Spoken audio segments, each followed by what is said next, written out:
Who then is the faithful and wise steward whom his master will set over his household to give them their portion of food at the proper time? We know of the struggles of the young Karol Wojtyla to keep his nose to the ground and follow studies for the priesthood in secret under the oppressive regime that was in Poland at the time. He had a thought at one point of going towards the Carmelite order, but his spiritual director indicated that it would be wise to finish what he had begun, and so he was ordained. He found his way in 1947 to Padre Pio, who did actually tell him that one day he would be Pope. And it seems that Padre Pio himself talked to a personal friend of his own, indicating that that young man one day would be Pope, and that he would be a great fisher of souls. He went on to say that both he and his successor would be canonized saints, and that his successor would be a great teacher of souls. Already in his 30s, he was a bishop in Poland, and he did say something to the effect when he heard the news, "I'm a bit young for that position," and he simply answered, "It is a defect from which you will soon be healed." He became, of course, a strong bishop, and he worked well with Winzinski, who suffered also under the communist regime. And when he was elected Pope after the unexpected death of John Paul I, Winzinski was deeply moved. With regard to the things that happened in the period leading up to the election, things are coming to the surface now. It seems that in the early 70s, St. Paul VI was tipped off with regard to activities within the Vatican itself, and he set up a commission under Edward Gagnon to look into what was actually going on. And eventually, the findings of that good commission were brought to his attention.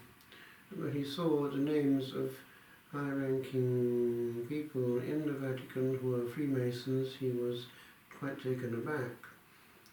He said, well, this one has been dealt with already, but there was the question of the one who was appointing bishops, Cardinal Biagio. That was quite shocking. There was also the Secretary of State, but then Paul VI was not in good health, and he knew his days were numbered, and he made that clear, indicating that this would have to be handled by his successor, and so he petered out. As did actually the Secretary of State from poor health himself.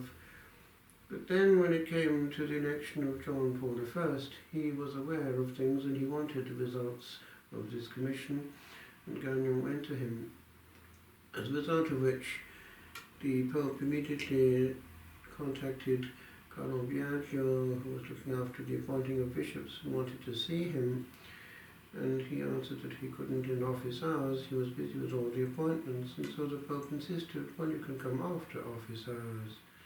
And that is what happened. And we have testimony from those who were there that there was an almighty bust-up, and that the Cardinal obviously didn't want to step down. And that's the last conversation that John Paul I had. He was found dead the following morning. Whether or not anything was done to encourage that death, we're not quite sure.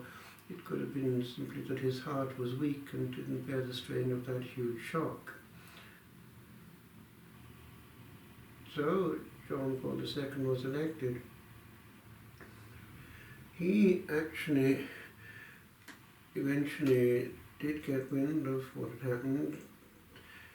Gagnon went to see him, but he was keen on travelling a lot, and he didn't really look too much into what was going on underground in the Vatican, which gave a relief a sigh of relief to those working there, for the wrong side. However, he was tipped off, I believe, by the Cardinal Archbishop of Florence that there was going to be an assassination attempt on him, and he simply replied, "Who would take any interest in me?" When he woke up, miraculously saved by Our Lady, in hospital at the Gemelli, he just as he was coming round muttered the name Edwin Gagno. He wanted to see Gagno again, and of course he realized then he hadn't listened.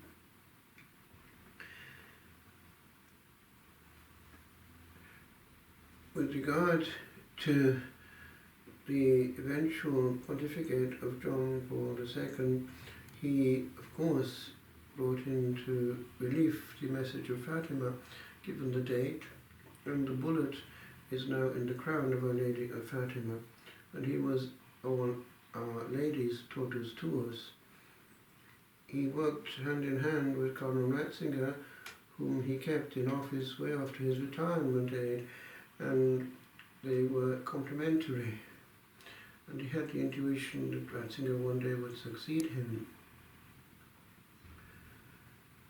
Ratzinger, of course, was aware of things going on underground in the Vatican, and it could have been one of the motives for his retiring, because it needed a younger, fresh man to handle corruption.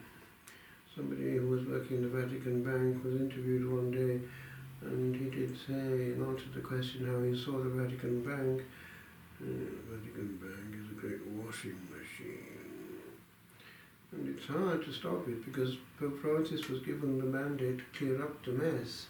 And he tried his best, but what we see is a pattern emerging. Every time one gets fairly close to the bone, people, for whatever motive it may be, are suddenly removed from that place. It's messy.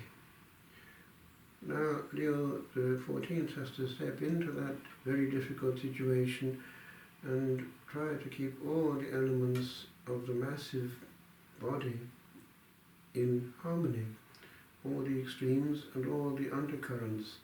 He needs a massive help from the Holy Spirit and from all the people of God.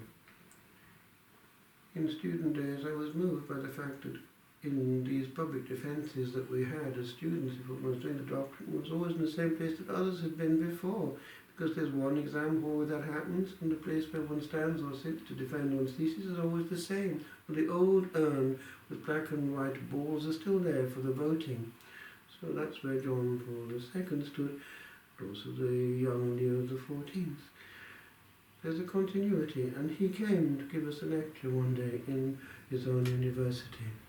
He was close to us, and one felt he was handing on the torch of learning and of faith. Carry on the word.